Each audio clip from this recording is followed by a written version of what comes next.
We've had some headlines flying on this Apple event that's underway right now with new product launches that have Ed Ludlow's attention, the co-host of Bloomberg Tech, back with us from Cupertino. What are we learning, Ed? Yeah, it's interesting to see Apple shares move pretty sharply from a modest decline of about 0.8% into positive territory. And the thing that I don't think many had on their bingo card is that it is the latest generation of AirPods Pro that has moved the needle on the stock. Okay, maybe we were treading water to the event, and now that we're underway, that accounts for some of the move.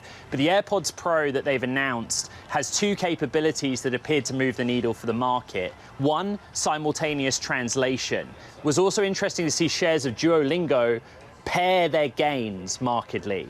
That's Apple coming with simultaneous translation for language technology market. They also announced that the AirPods Pro, you're working out, Joe, on the treadmill, you've got your AirPod Pros in, it does heart rate sensing now. Another piece of evidence that Apple, across its full spectrum of hardware, moving into the health market or health tech market, seems to have moved the needle on the stock. And I think my colleagues in the Top Live blog are kind of saying, oh, that's interesting too.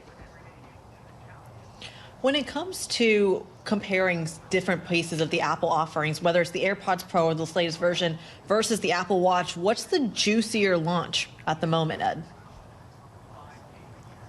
Yeah, it's so interesting. You know, one of the features we're waiting for with the watch, let's be honest, the mainstay is still going to be the latest generation of iPhones, but we're minutes and minutes away from that. They're talking in the reporting about the latest generation high-end watch having satellite connectivity.